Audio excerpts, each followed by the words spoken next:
forcément, bon, après, quand j'ai vu que dans ma famille, l'arbre généalogique, ils étaient tous chauves à bout de 20 ans, à 20 ans, tu vois. Donc je me suis dit, bon, ça sera mort.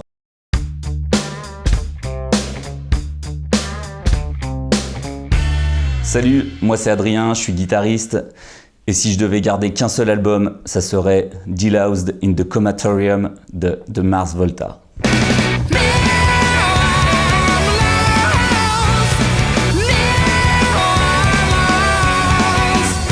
Donc j'ai découvert cet album, c'était dans les années 2006-2007, j'avais une vingtaine d'années. Je l'ai découvert un peu tard parce que l'album est sorti en 2003. Et en fait, c'est pendant mes études d'infirmier, j'étais en stage et il y a un infirmier qui m'a dit, on parlait de musique et il m'a fait découvrir At the Drive-In, donc qui est le groupe de base de deux mecs incroyables qui sont Cédric Bixler Zavala et Omar Rodriguez Lopez. Et ces deux mecs sont des fous furieux, c'est des Mexicains qui sont comme ça, ils ont une gouffa comme ça, ils sont sous coke ou je sais pas, ils ont une énergie incroyable. Et ils ont monté donc At the Drive-In quand ils étaient très jeunes, At the Drive-In a splitté et après ils ont décidé de monter Mars Volta. Et Mars Volta, de Mars Volta, c'est un truc de dingue. Et donc le mec me fait découvrir ça en me disant « Ouais, faut que t'écoutes Deloused in the Comatorium, leur premier album et tout, machin. » Alors moi, à ce moment-là, j'ai 20 ballets, j'ai mon groupe Perséide, voilà, qui ont fait des petits concerts, machin et tout, on essaye de se faire connaître. Moi, sur scène, j'aime beaucoup bouger, on est un groupe qui a beaucoup d'énergie, voilà. On est dans une période où on sort, le néo-metal commence un peu à... Voilà, c'est la fin de la mode du néo-metal avec les mecs à baggy, tout ça. C'est le début du metalcore. Donc, des styles assez clichés pour moi. J'aime bien découvrir des nouveaux trucs. Et là, je tombe sur ça. Et je fais « What ? C'est quoi ?» Franchement, faut écouter. C'est très dur à décrire.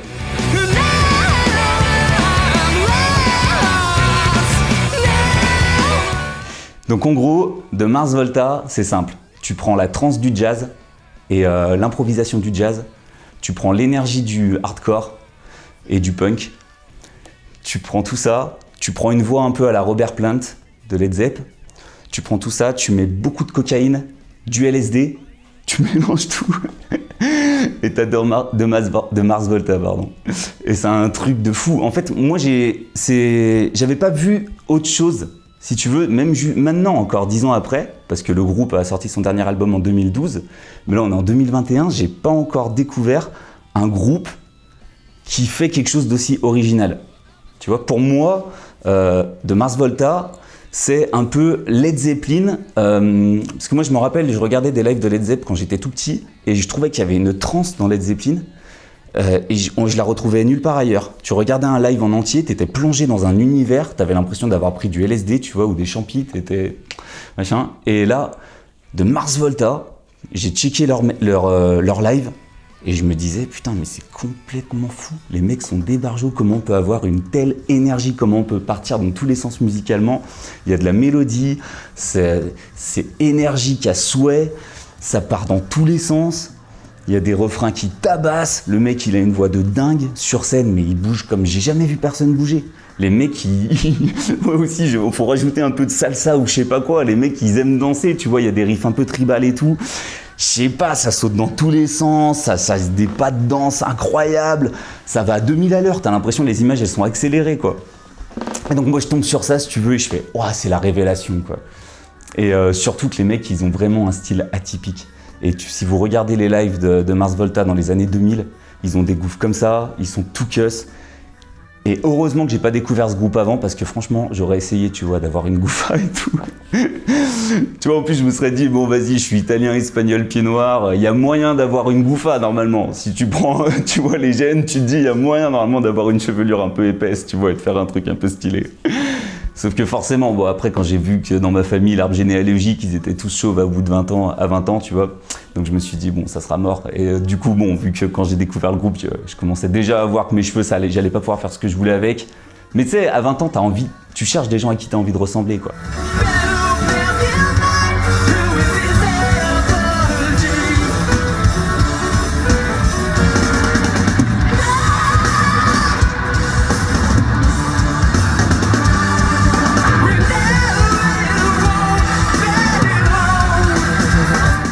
En tout cas, ce groupe m'a marqué. Et même si c'est... Forcément, ils m'inspirent au niveau du style, mais ils sont tellement à part, les mecs, que tu sais que tu pourras pas vraiment leur ressembler. Par contre, tu peux t'en inspirer pour plein de choses. Moi, c'est ce qui m'est arrivé, quoi. Je m'en inspire toujours autant. Et je regarde encore des lives par rapport à l'interview. Je me suis dit, putain, je vais me remettre un peu dedans. Mais j'ai repris une gifle. C'est un truc de fou. L'album est complètement dingue. Et les lives, je vous invite à aller voir des lives. Parce que moi, c'est mon gros regret, je les ai pas vus en concert. Je m'étais dit, ils sont passés à l'Olympia à Paris. J'ai hésité à y aller. Je m'étais dit, ouais, tu sais, tu crois toujours que les groupes, ça va toujours durer, que ils vont passer plus près, machin. Je m'étais dit, non, cette fois, c'est un peu compliqué d'y aller. Et je suis pas allé les voir. Mais du coup, sur YouTube, il y a des lives, ils sont complètement dingues. Il y a un live qui m'a complètement marqué et qui me marque toujours. C'est au Big Day Out en 2004. Et là, ils te font un show. Mais je pense que les mecs, ils sont imbibés, tu vois. Ils sont imbibés de substances. C'est incroyable. Je savais même pas qu'un être humain pouvait bouger comme ça et proposer un show comme ça. Je vous invite à aller le voir. Big Day Out 2004, vous tapez The Mars Volta et vous allez tomber sur un show mais complètement barré et complètement dingue. Et ce show, je le regarde encore aujourd'hui et je me dis, waouh, franchement cette énergie, c'est...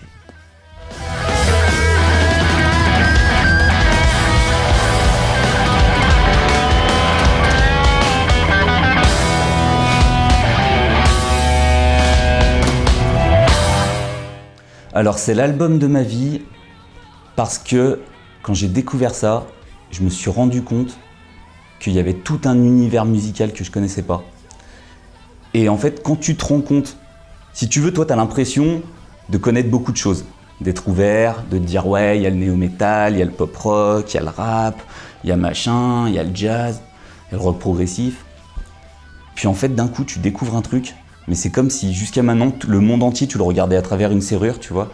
Et que là, d'un coup, tu fais « Waouh, mais c'est quoi ce truc de dingue ?» Et moi, c'est vraiment cet effet que ça m'a fait. Et je me suis dit « Waouh, mais c'est fou, comment ça se fait que je connaissais pas ça avant ?» Tu vois. Et donc ça m'a marqué, je pense que ça me marquera à vie, ça m'a marqué. Et je pense qu'un groupe comme ça, on ne pourra pas en... Alors j'espère, franchement, si vous connaissez un groupe qui propose quelque chose d'aussi original, envoyez-moi vite un message. Mais... Je peux parier que ça se reproduira pas d'ici X années, quoi. Parce qu'il y a trop de... T'imagines, Omar Rodriguez Lopez et Cédric Bixler Zavala, ces deux mecs, t'as l'impression que c'est des jumeaux. Alors que les mecs, je crois qu'ils ont quand même grandi ensemble. Mais, je sais pas, les probabilités de rencontrer un mec comme ça, de grandir avec, de monter un projet, d'avoir des inspirations communes et les mêmes idées, de proposer un truc complètement barré, d'avoir cette capacité à ingérer des drogues incroyables et de proposer un truc de fou furieux, tu vois. Non, mais voilà. Donc, moi, je pense que ça m'a marqué à vie, quoi. Et encore aujourd'hui, j'écoute The Drive-In de Mars Volta et je me dis, waouh, mais c'est complètement fou, putain. J'avais presque, des fois, ça fait longtemps que je l'ai pas écouté, je me dis, putain, j'avais oublié que ça existait, quoi. Il y a d'autres groupes un peu dans le même style. Il y a, par exemple, par rapport à The Drive-In, il y a Refused. Voilà, des groupes qui jouent beaucoup sur l'aspect scénique, tu vois. Mais avec ces ingrédients-là, cette espèce de... Bon, il y a tout... Je pense qu'il y a beaucoup l'univers du jazz, il y a l'univers de la danse, il y a un truc un peu latin chez eux. Tout ce mélange, c'est un truc de ouf. Donc ça m'a marqué et ça me marque toujours et je pense que ça m'a marqué moi comme Led Zeppelin a pu peut-être marquer des personnes 20 ans ou 30 ans avant, tu vois.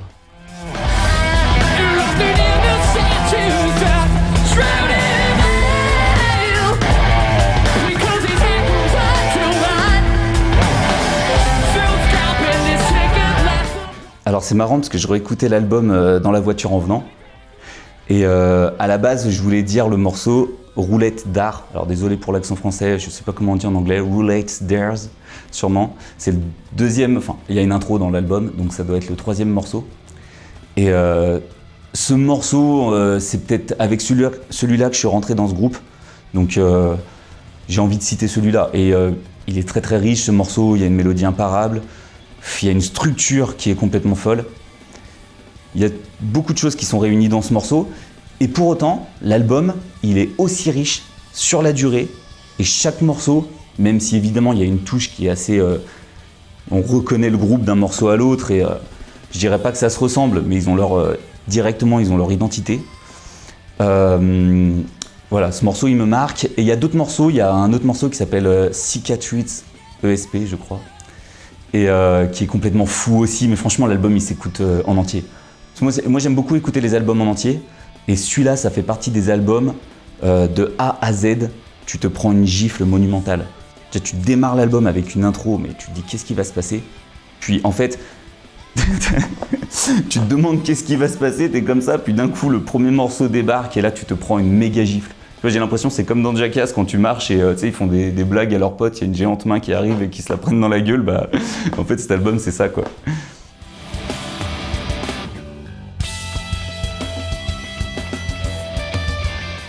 Alors bien sûr il y a plein d'autres groupes qui m'ont marqué, plein d'autres albums, mais l'univers de Mars Volta et At the Drive-In, et après tout l'univers de Omar Rodriguez Lopez, parce que ce mec est un génie qui compose à peu près, par exemple en 2016 ou 2017, il a dû sortir 20 albums le mec. Bon, alors il y a des trucs qui sont un peu compliqués à écouter, mais t'as des albums au milieu, il y a des pépites, il y a des trucs de fou. Mais déjà, découvrez l'univers de Mars Volta avec tous leurs albums, toute leur discographie, c'est complètement fou. Il y a peut-être un album qui a été plus encensé par la critique que les autres, c'est de Bedlam in Goliath. Alors cet album, je pense que cet album est complètement dingue. Moi ma théorie en fait, c'est que les mecs sont arrivés à un stade où ils ont ingéré tellement de drogue, si tu veux, ils sont arrivés à la limite de ce qu'un corps humain peut ingérer. Et en fait, ils ont sorti cet album à ce moment-là. Et c'est un album qui part à 300 à l'heure du début jusqu'à la fin. Et la petite anecdote aussi, c'est que il y a une histoire, il y a une petite légende à propos de cet album. A priori, ils l'auraient composé pendant leur tournée, où souvent après leur concert, ils jouaient à un jeu, un espèce de Jumanji, un jeu un peu bizarre. Et ils disent, Omar Rodriguez et Cédric Bixler, ils disent que ce jeu est tenté et qu'en fait, à chaque fois qu'ils jouaient à ce jeu, il leur arrivait des trucs un peu bizarres, space, jusqu'au point où Omar Rodriguez, il a été enterré le jeu à un endroit où aucun membre du groupe est au courant.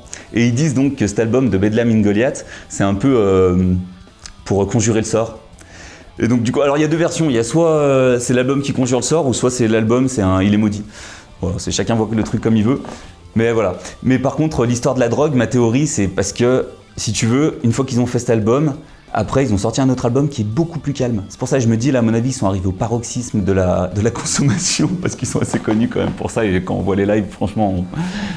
Voilà, je pense pas que les mecs... Je veux bien, des fois on est un peu hyperactif, moi je suis un grand hyperactif, je prends rien du tout, mais...